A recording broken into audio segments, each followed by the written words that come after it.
satisfactory endnote. Never. Farewells are an important affair for the Ratniki, too. We never know when we might meet again. Haha! And here I thought grand farewells wouldn't suit tonight's mood. But I suppose friendly passion is not to be stopped, eh?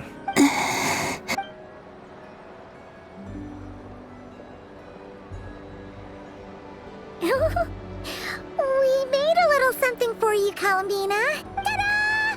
What is it? A Moon Prayer Night greeting card with drawings by all of your friends.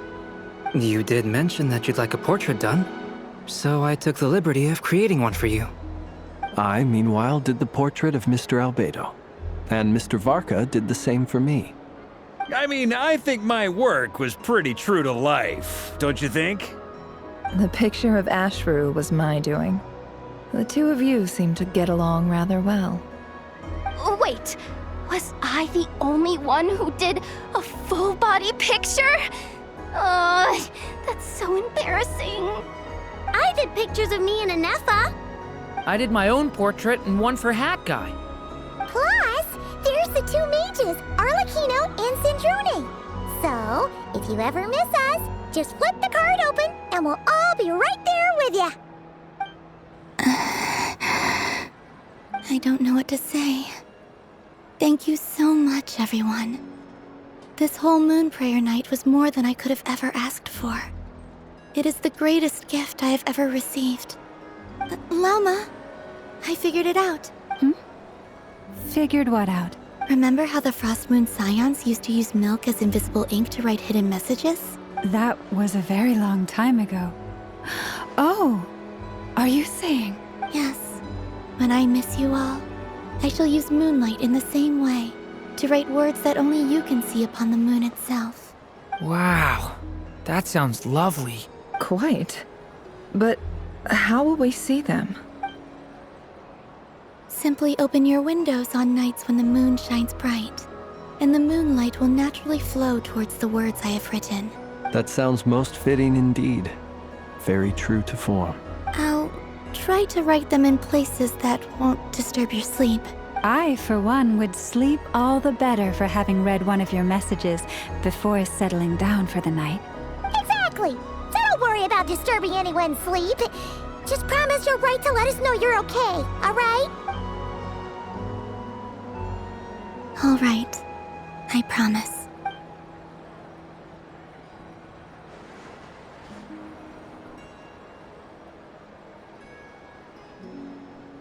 In that case, Columbina? I'm ready. Very well. Let's go.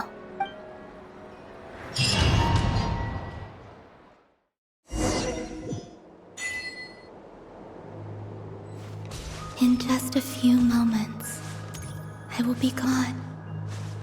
I still don't know what to expect on the moon. Will I really be able to send messages to my friends? The Kuhenki, the animals of Nod Cry. I'll never get to see them again. I wonder where I'll be when the next Moon Prayer Night comes.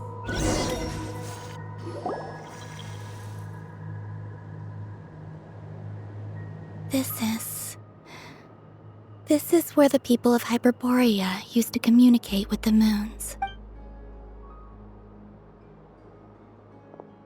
Eternal moon, frost moon, iridescent moon.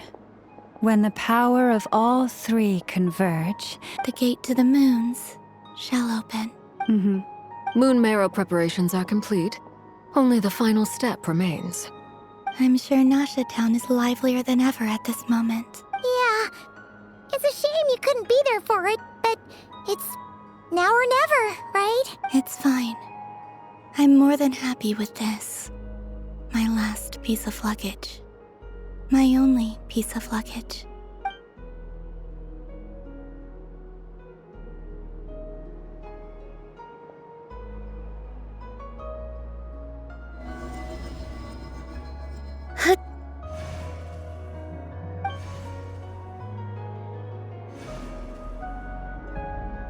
I can already feel the moon calling to me.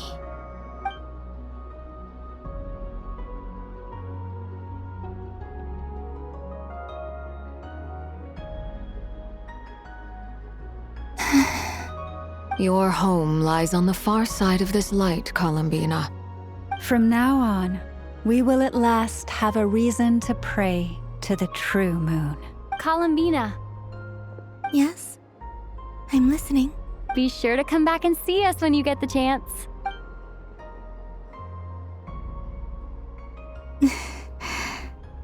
Of course. But if that chance doesn't come, then remember that you have friends on this planet. People who will miss Columbina. Yes, I will. Thank you for everything you've done for me. And remember, come night or day, the moonlight shall always connect us. Well then, farewell, my friends.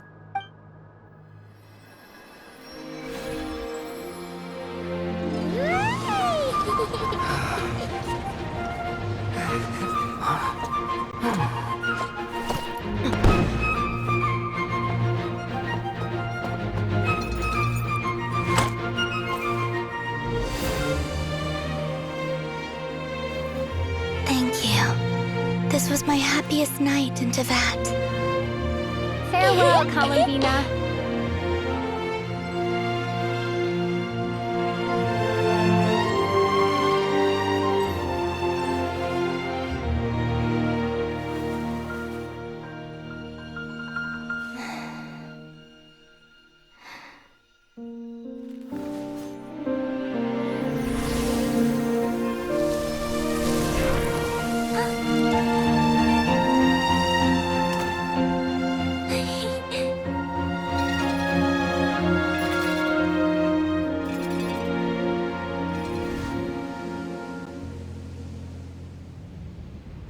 The moon really is closer than ever tonight.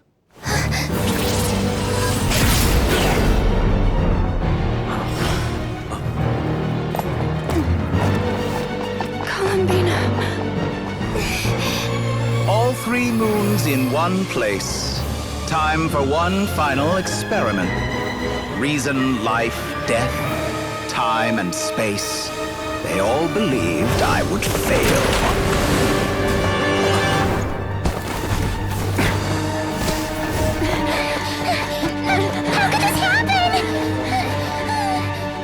But Teyvat's primordial power never did belong to the throne of heaven. And now, they are mine.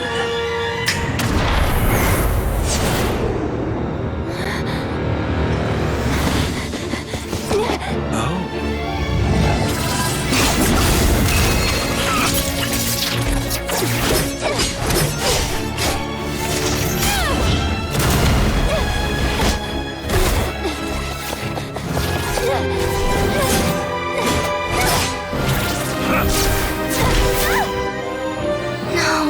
As long as I'm here, the Doctor is free to wield the 3 moons' power.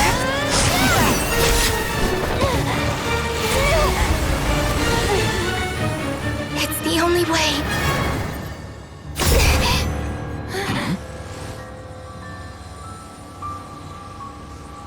I guess I won't be going home today.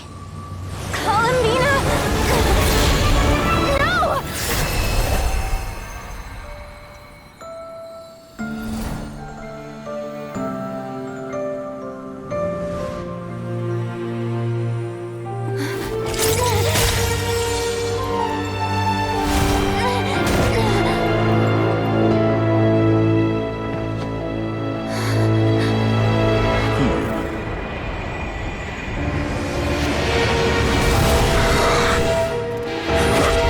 Stubborn world, do not try to control me!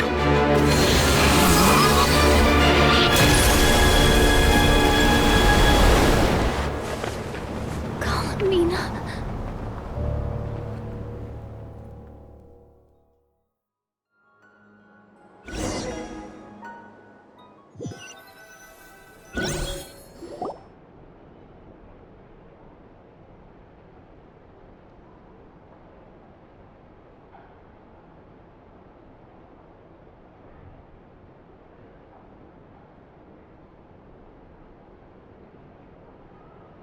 Are you all right? Do your wounds still hurt? I had someone prepare a little medicine that could prove effective. Take it if you need to. In that case, let me relate the contents of the call we made to Alice after the incident occurred. That Dottore is a crafty one.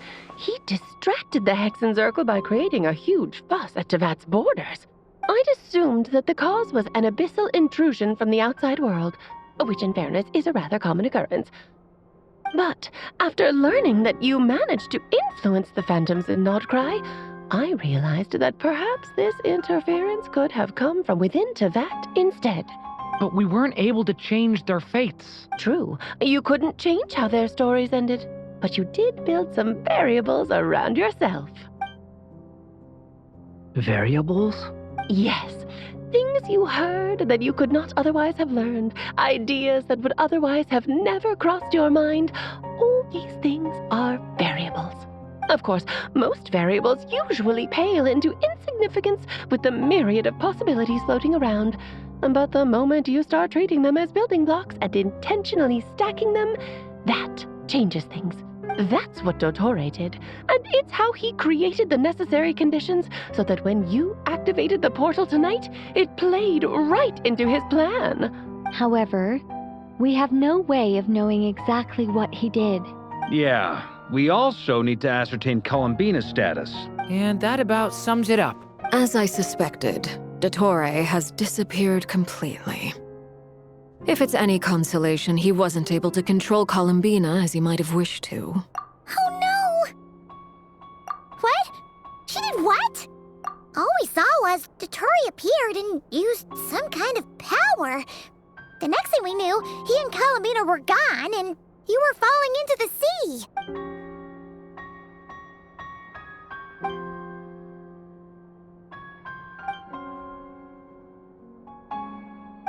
So, Columbina intentionally opened the moon gate and escaped into the same mysterious world as Rerir and Thalindis.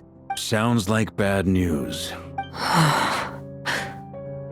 Seen in that way, the trilunar syzygy and Rerir's emergence, Dottore might have been pulling the strings in both cases.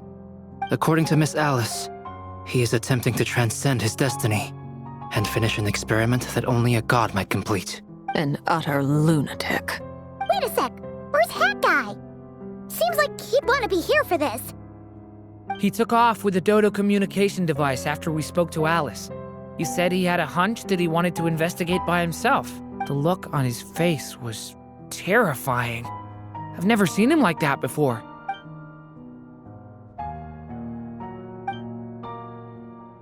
I'm back. Hat Guy!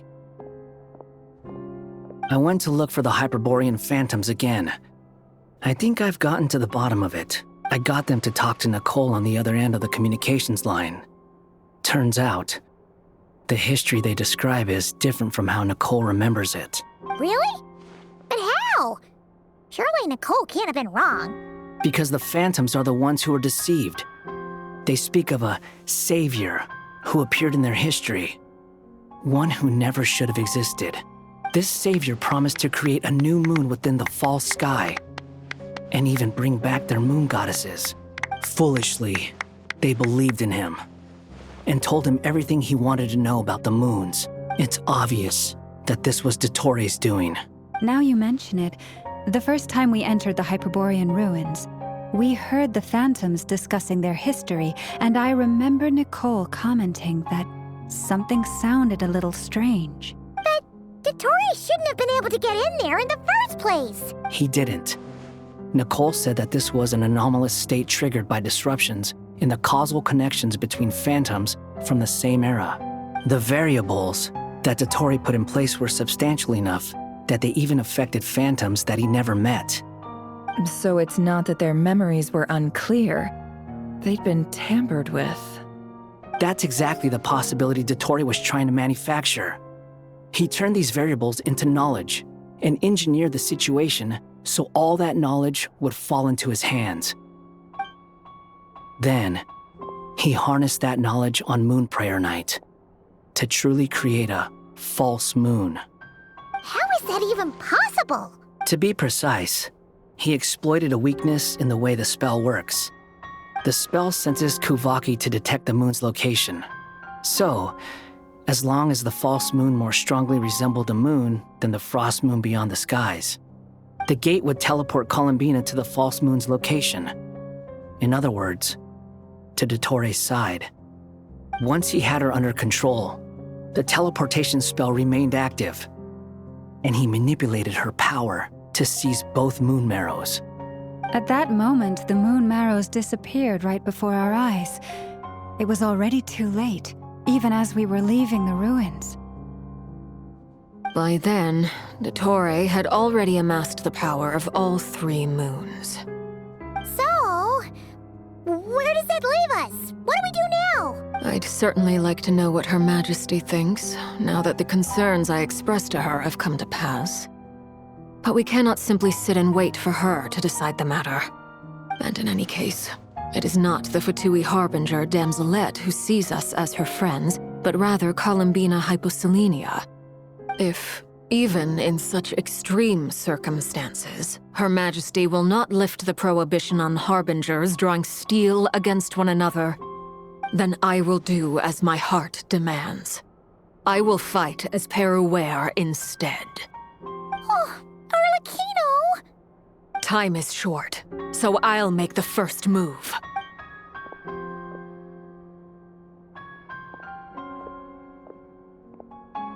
Whew. Even Arlecchino seems to be losing her cool now.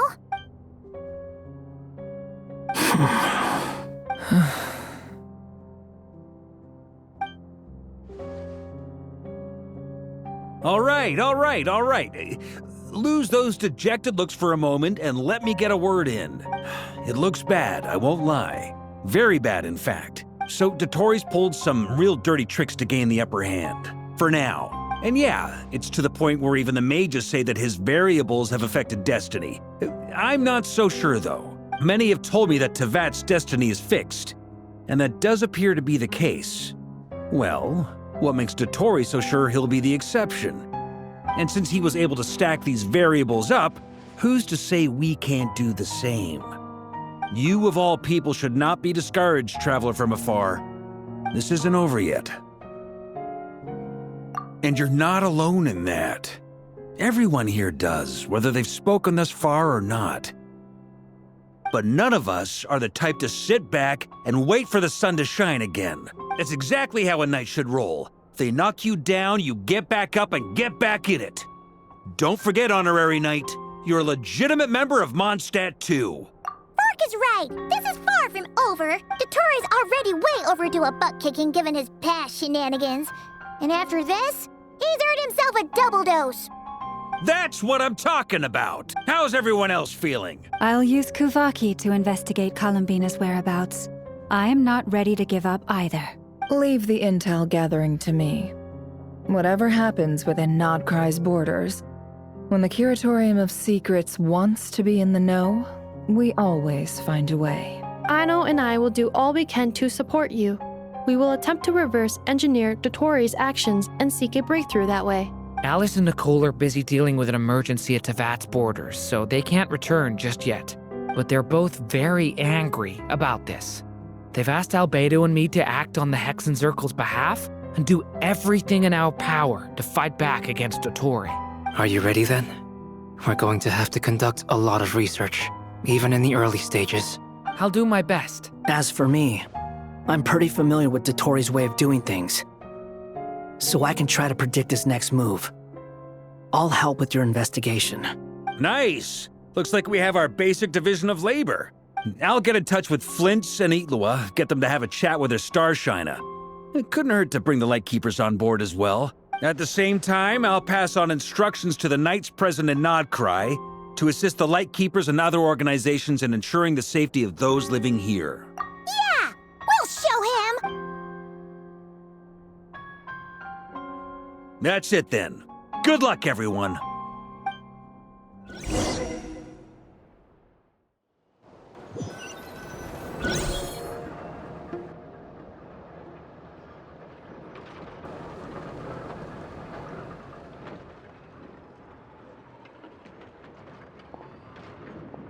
I never thought that Columbina would become my real name. It went from being a Fatui code name to something my friends call me. And remember, come night or day, the moonlight shall always connect us.